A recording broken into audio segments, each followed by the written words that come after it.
côté de la friction hydroalcoolique avec le gel, le port du masque, qu'il soit chirurgical ou que ce soit le masque FFP2, l'une des meilleures mesures pour éviter la propagation du Covid-19. Mais là encore, est-ce si facile? Eh bien non. Et nous verrons que quel que soit le masque FFP2 ou masque chirurgical, il y a aussi une façon de faire, une procédure qu'il faut respecter si on veut que ce soit efficace. Alors regardez. Nous allons voir comment mettre un masque chirurgical. Nous avons des prérequis avant de mettre un masque chirurgical, à savoir ne pas contaminer la boîte, ni les masques qui sont dedans. Donc il est impératif de faire une friction hydroalcoolique avant d'utiliser la boîte et de prendre les masques dans la boîte. Donc une fois que la friction hydroalcoolique est faite, nous pouvons effectivement maintenant prendre les masques dans la boîte. Alors, comment peut-on prendre ces masques? C'est sûr qu'on ne va pas les attraper par le centre, parce que le centre, on va endommager les filtres et on va salir aussi les filtres. Donc il est recommandé en fait d'attraper le masque par les coutures ou les élastiques. Donc là, je viens d'ouvrir la boîte, je sors le masque, je l'ai attrapé par les coutures. Comme je vais expliquer, un masque de soins n'a pas de sens pour le mettre, sauf si vous avez un côté imperméable. Dans ce cas-là, le côté imperméable sera mis à l'extérieur.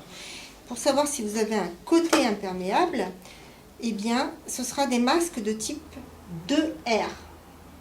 Ceux-là, ce sont des types 2 simples pour lesquels on peut mettre dans n'importe quel côté. Il faut savoir aussi qu'un masque chirurgical, lorsque vous l'attrapez, il ne faut absolument pas le mettre dans tous les sens pour trouver le côté dans lequel on va le mettre. La plupart du temps, il n'y a pas à réfléchir. Votre masque, vous l'attrapez dans le sens où il vient. Et là, vous pouvez l'appliquer. Donc surtout une hygiène des mains avant de porter le masque au visage. Donc vous portez votre masque, vous mettez bien vos élastiques à l'arrière, vous formez bien votre nez avec la petite languette en fer et bien sûr, vous ouvrez bien votre masque sur le menton. Là, mon masque est complètement en place et bien mis.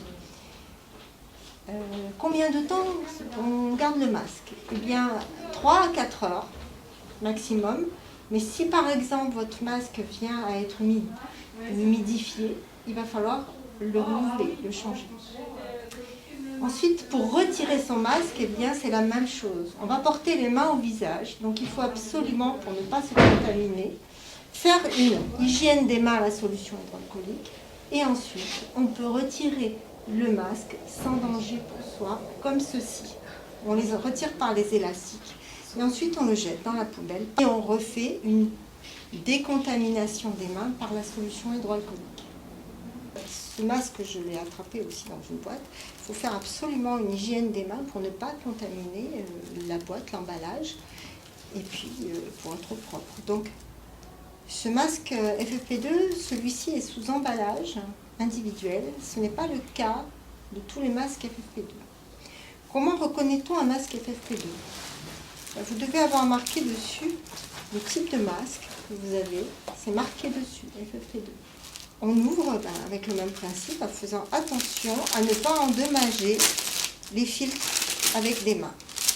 Donc on attrape notre masque sur les coutures, on met à la poubelle.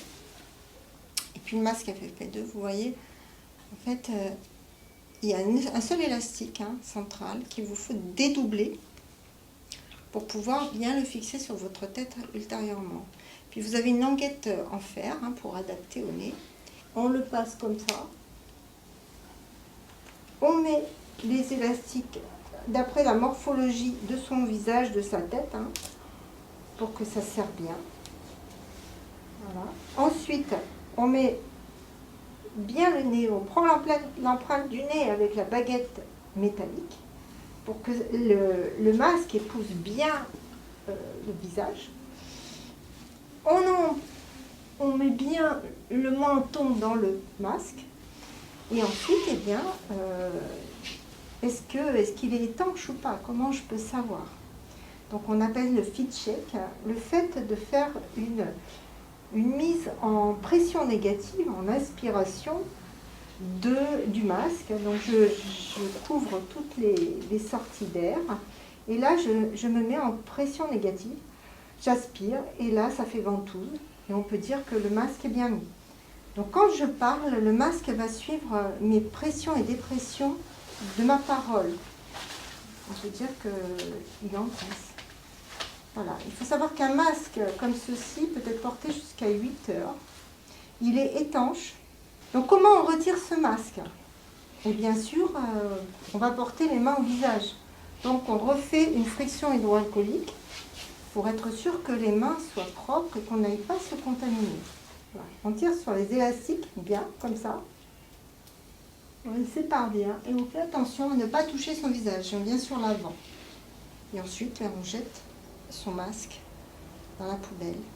Et on fait une friction hydroalcoolique parce que on peut avoir contaminé ses mains.